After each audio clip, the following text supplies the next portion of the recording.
7. कीर्तन भक्ती. हरिजन सेवा, जनसेवा आणि यथासंभव सर्वभूत सेवा हे मानवाचे जीवित कर्तव्य आणि तोच त्याचा मोठा यज्ञ या कल्पनेमुळे आम्ही आजचे परमार्थ साधक उभे आहोत. पण ही कल्पना ऋग्वेदातही स्पष्ट निर्देशिली आणि आदेशिली आहे. एकच मंत्र येथे देतो. स्वादुक्षद्मा यो वसतौ स्यो न कृत जीवयाज यजते सोपमा दिवाहा.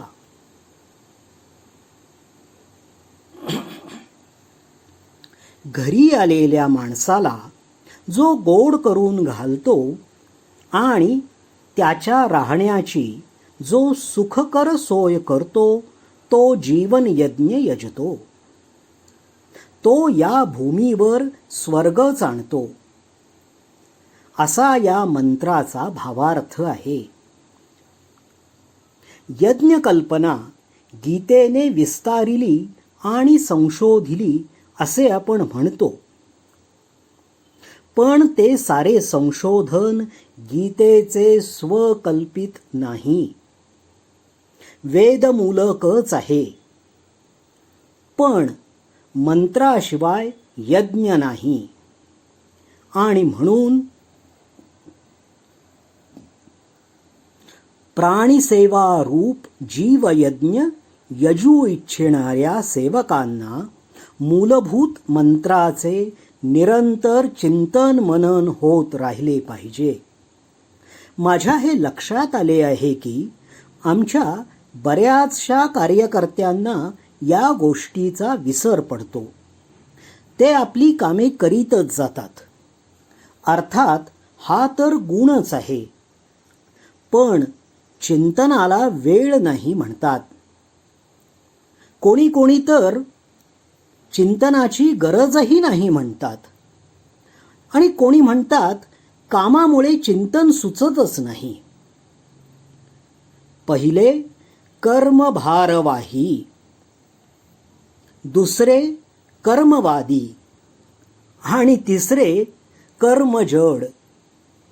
तिघे आपण करीत आलेल्या कामाला आपणच छेदून टाकीत असतात, पण त्याचे त्यांना भानही नसते. अशांच्या कर्मशक्तीला ज्ञानदेवांनी आंधळ्या गरुडाच्या पंखांची उपमा दिली आहे. गरुडाच्या पंखांची ताकद, त्याची झेप, त्याची भरारी सारेच अनुपम, पण त्याला निरालंब आकाशातून मार्ग कापायचा असतो. तशा स्थितीत आंधळा गरुड बाहेर येतो, पण डोळ्यांवाचून तो काय करू शकणार? अफाट कर्मक्षेत्रात ज्यांना वावरायचे आहे त्यांचे दृष्टी वाचून कसे चालणार? म्हणून जीवनाच्या मूलभूत विचाराचे चिंतन कर्म करीत असताना, करण्यापूर्वी आणि केल्यानंतर तिन्ही काळी चालू असले पाहिजे. कर्म करीत असता आणि कर्म करीत नसता दोन्ही अवस्थात ते होत राहिले पाहिजे. विचारांचे पाठबळ नसलेले कर्म म्हणजे पाण्याच्या बाहेर काढलेली होडीच आहे. तिला ओढून फरफटत तरी न्यायची किंवा पडून तरी ठेवायची. म्हणून तत्वविचाराचा सतत पुरवठा होत राहणे सेवामय जीवनाच्या फार हिताचे आहे. हे आमच्या भक्तिमार्गी संत मंडळींनी चांगले ओळखले होते. त्यातले काही कर्म सोडून बसले होते, त्यांचा विचार आपण सोडून देऊ. पण जे कर्म आचरित होते तेही नेहमी नामसंकीर्तन आणि विचार संकीर्तन करीत असत. त्यासाठी कीर्तन भक्ती हा एक भक्तीचा प्रकारच त्यांनी मानला होता. नारदासारख्यांनी तो खूपच चालविला. नारदांची तर विमुक्ती बहुसाधने तदितरे गणीनाचतो सजूनी वरवल्लकी तव सभांगणी नाचतो, इथपर्यंत मजल होती. ज्ञानदेवांनी हाच विचार असाच फुलवून मांडला आहे. ज्ञानेश्वरी गीता अध्याय 9 श्लोक 14 वरील ओव्या 197 ते 211 भिडे संपादित, ढवळे प्रकाशित. किंबहुना ज्ञानेश्वरीलाच त्यांनी धर्म कीर्तन असे नाव दिले आहे. नामदेव, नाथ आणि तुकोबा तिघेही तिला आईला जशी मुले तसे चिकटून राहिले आहेत. ईश्वराचा महिमा गाताना या मंडळींना कंटाळाच येत नाही. कीर्तनाने वक्ता आणि श्रोता दोघे पावन होतात. भजन 118 पशु पक्षी पावन होतात. भजन 117 चराचर पावन होतात. भजन 120 असे हरिकथेचे गौरव गायले गेले आहे. नाथांनी तर कीर्तनकारांची एक आहे, कारण कीर्तनकारासाठी त्यांनी नियम घालून दिले आहेत. भजन 125 आणि विषयही सुचविले आहेत. भजन 126. भक्तिमार्गातील हा एक कीर्तन भक्तीचा विशेष ज्ञानमार्गात व्याख्यान, प्रवचन, भाष्यादी रूपात दिसून पडतो. या दोन्ही मार्गात त्यांची जितकी गरज आहे त्याहून लोकसेवेच्या मार्गात ती कमी नाही, उलट जास्त आहे. कारण ज्ञानाची आणि भक्तीची सारी चर्चा तर कर्मयोगाला लागतेच, त्याशिवाय सेवेच्याही अनेक विषयांचे कीर्तन त्यात हवे असते. कीर्तनकार आणि प्रवचनकार हे दोन्ही पैलू नाथांच्या जीवनात होते. त्यांची छाया या अभंगात चांगली उमटली आहे. 2 स्वतंत्र अध्यायच त्यासाठी येथे आले आहेत. अध्याय 17, 18. 8. नाथ पूर्वकालीन विचार विकास.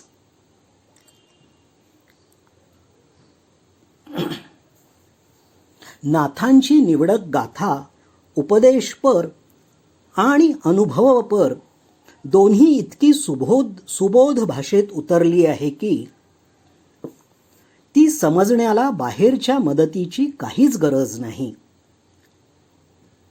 तथापि नाथ पूर्वकालीन विचार विकासाचा परिचय असल्यास त्यांचे निजानुभवाचे आणि साक्षात्काराचे जे उद्गार आहेत ते अधिक खुलून दिसतात. विशेषतः नाथांच्या चिंतनावर ज्यांचा विशेष परिणाम झाला आहे त्यांचा परिचय असणे नाथांचे मनोगत नीट उकलण्याला उपयोगाचे आहे. प्राचीन काळी वैदिक, श्रमण आणि बौद्ध विचारांच्या लाटा एकामागून एक उत्तर भारतातून दक्षिण भारतात वाहत गेल्या. त्यांच्या वेगाने राज्ये मोडकळली आणि रचली, समाज पालटले, जाती उसळल्या आणि मिसळल्या, नव्या भाषा आणि नवे रीतिरिवाज उदयास आले. त्यानंतर मध्ययुगात विचारांच्या अशाच लाटा दक्षिणेतून उत्तरेकडे उलट वाहत गेल्या. या साऱ्या तत्वज्ञानाच्या आणि उपासनेच्या होत्या. शंकर, रामानुज, मध्व, ज्ञानदेव, वल्लभ असे 5 आचार्य एकामागून एक अनुक्रमे केरळ, तमिळनाड, कर्नाटक, महाराष्ट्र आणि आंध्र या भिन्न भाषा बोलणाऱ्या प्रदेशात अवतरले. पैकी ज्ञानदेवाने आपले सर्व साहित्य आपल्या प्रांताच्या लोकभाषेत रचले. इतरांनी त्यावेळची मानलेली राष्ट्रभाषा जी संस्कृत तिचा आश्रय केला. रामानुजांनी तमिळमध्ये थोडेसे लिहिले आहे, परंतु ते नगण्य आहे. यातील शंकर आणि ज्ञानदेव या दोहोंचा ठसा नाथांच्या अंतर्मनावर खोल उमटलेला आहे. नाथांची ज्ञानदेवाशी इतकी एकरूपता आहे की ज्ञानदेवाला वगळून त्यांची पृथक कल्पनाही करता येत नाही. ज्ञानदेवाचे ज्ञानोत्तर भक्तीचे तत्वज्ञान नाथांनी अक्षरशः उचलले, पण भक्तीचे स्वरूप सोपे करून त्यांनी सामान्य जनांच्या आटोक्यात आणून सोडले. गुरुभक्ती, समाजात सद्गुण वाढावे याविषयी चिंता दोघांची सारखीच दिसून येते. दोघांनी कृष्ण भक्तीचा आश्रय केला आणि दोघांनी मिळून कृष्णाने आपल्या 2 शिष्यांना केलेले प्रबोध जनतेपर्यंत पोचविले. ज्ञानदेव कपिलाप्रमाणे जन्मसिद्ध पुरुष होते. नाथ क्रमाक्रमाने विकास पावणारे गृहस्थाश्रमी होते. असा त्यांच्यात मोठा फरक असला तरी नाथांचे आराध्य दैवत निःसंशय ज्ञानदेवच होते. दोघांच्या बाह्य जीवनाकारात फरक दिसला तरी आंतरिक चिंतन समान. ज्ञानदेवाने स्वतंत्र प्रतिभेने विचार मांडावा, नाथांनी पराधीनपणे तो विवरावा असे त्यांचे नाते. नामदेव हे ज्ञानदेवाचे प्रचारक होते आणि नाथ विवरणकार. दिसायला त्यांनी विवरण भागवताचे केले आहे, पण ते आपोआपच ज्ञानेश्वरीचे विवरण झाले आहे. हा मुद्दा सर्वमान्य असल्यामुळे अधिक विवरित नाही. नाथांच्या भजनातील 1-2 स्थळे पाहून घेऊ म्हणजे पुरे होईल.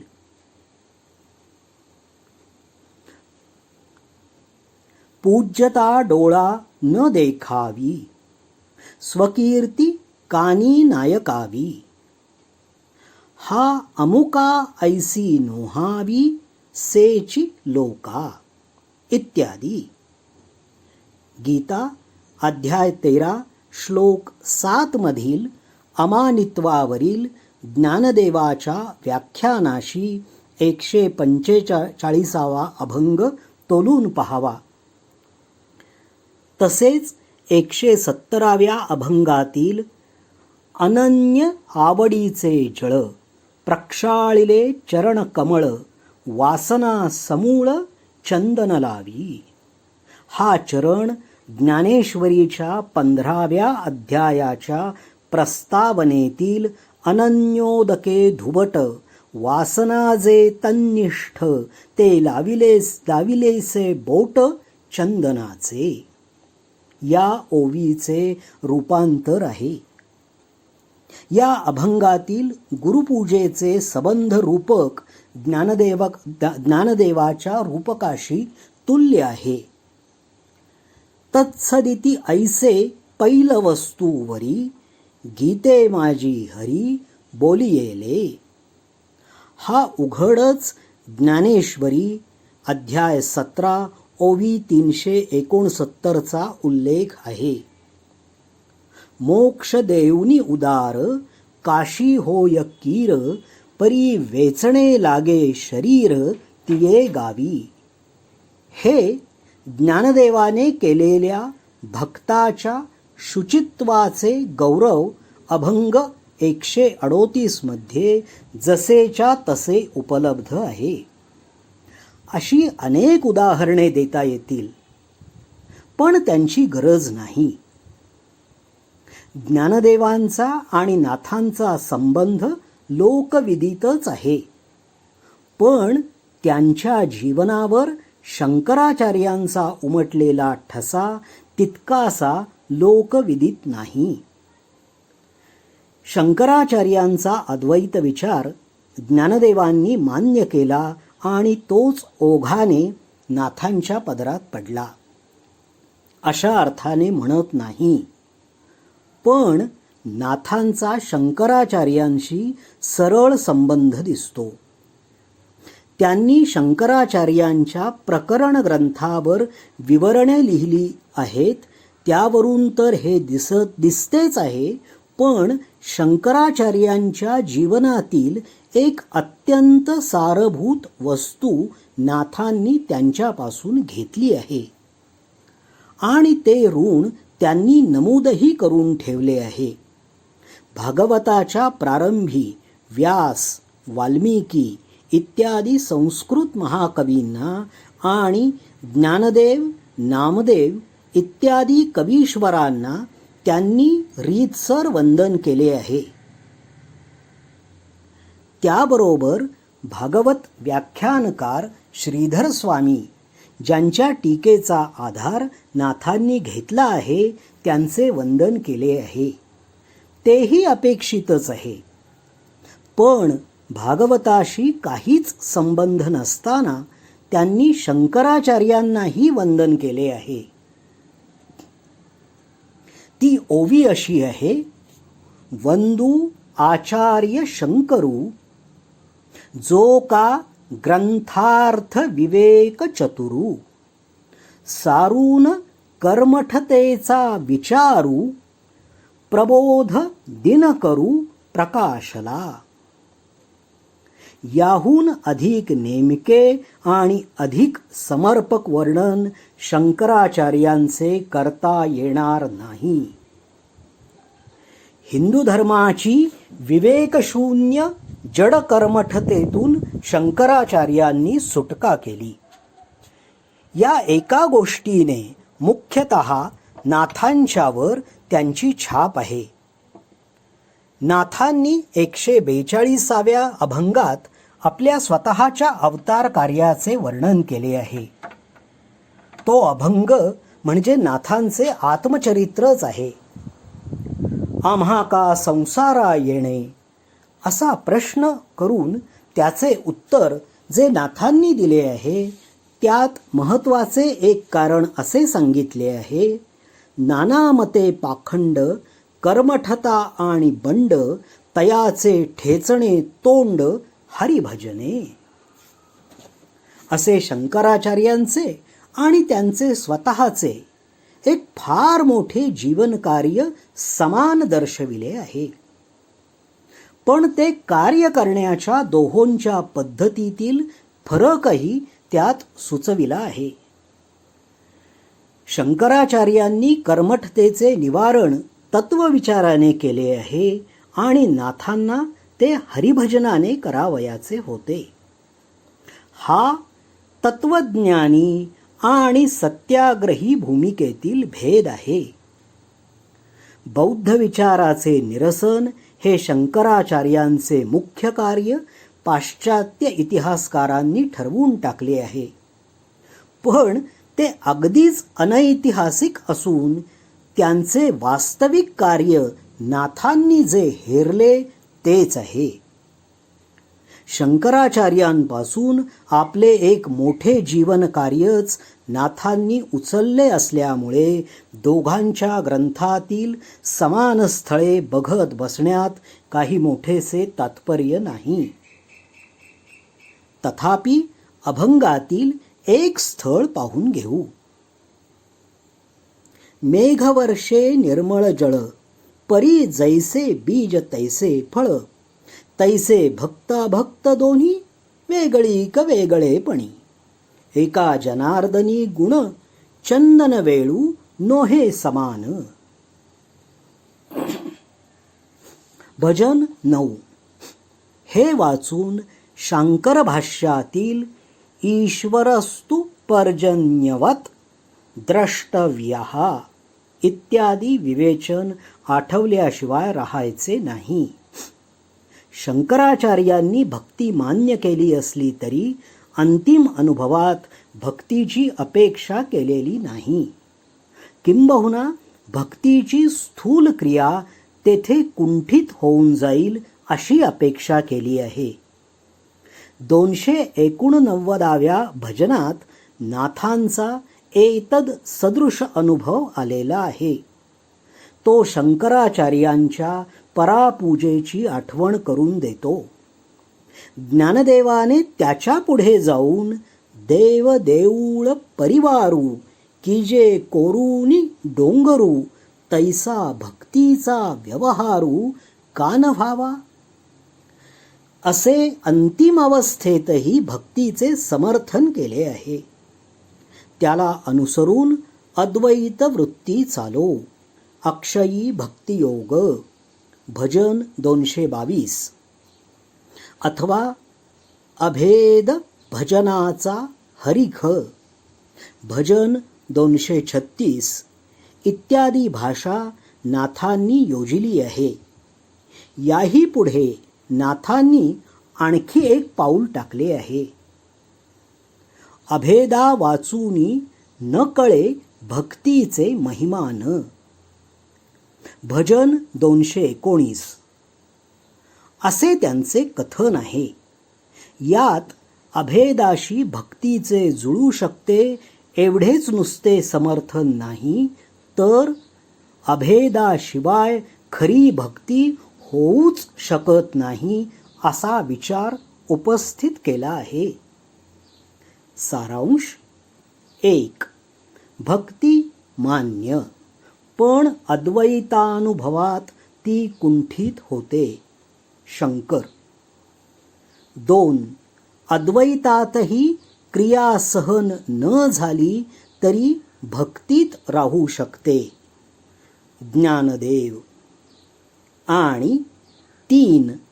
अद्वैतानुभवा वाचून भक्तीचे खरे स्वारस्यच कळत नाही. नाथ.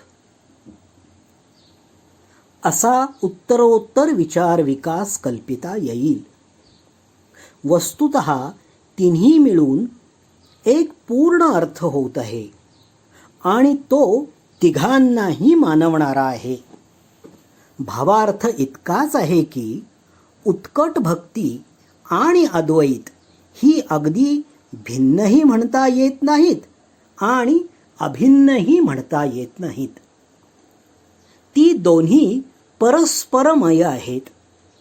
हे लक्षात घेऊन त्या दृष्टीने या पुस्तकात आलेले आत्मदर्शनाचे 5वे प्रकरण अवलोकावयास पाहिजे. नाथांच्या भक्तिपर अभंगात कुठे कुठे भक्ताचे आणि भक्तीचे गायलेले गौरव वल्लभाचार्यांच्या पुष्टभक्तीच्या जवळपास जाते.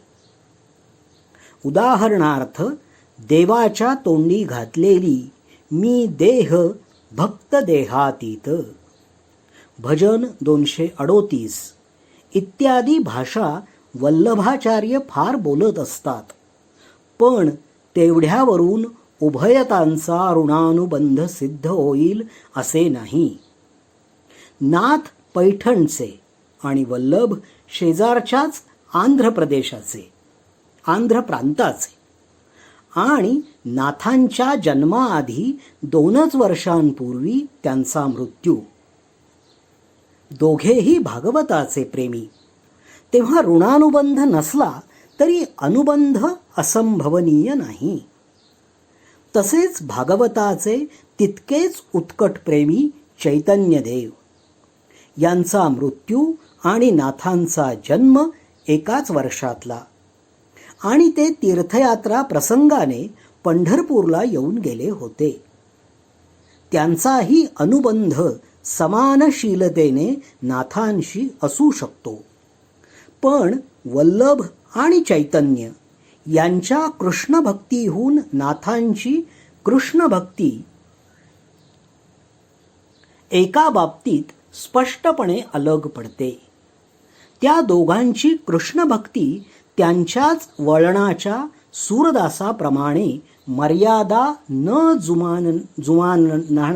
जुमानणाऱ्या मस्तीची होती आणि नाथांची कृष्ण भक्ती ज्ञानदेवाने घालून दिलेल्या कित्यास अनुसरून तुलसीदासांच्या रामभक्तीप्रमाणे मर्यादा सांभाळणारी होती. तुलसीदासांची रामभक्ती तशी होती यात नवल नाही, कारण रामभक्ती तशीच असू शकते. पण कृष्णभक्तीला मर्यादित राखण्याचे काम सोपे नव्हते आणि ते नाथांनी उत्तम पार पाडले आहे. हा त्यांचा आम्ही विशेष समजतो. कदाचित नाथ आणि तुलसीदास काशीत असताना त्यांचा या बाबतीत काही विचारविनिमय झाला असल्यास न कळे. इतर कृष्ण भक्त एकतर सबंध भागवतावर लिहितात अथवा तितके न जमले तर कृष्णलीलापर दशमस्कंधावर लिहितात आणि नाथांना कृष्णचरित्राची पवित्र मधुरता हृदयंगम झालेली असूनही त्यांनी विचारपर एकादश स्कंध विवरणासाठी निवडला. यावरून नाथांच्या मनाची ठेवण कळून येते.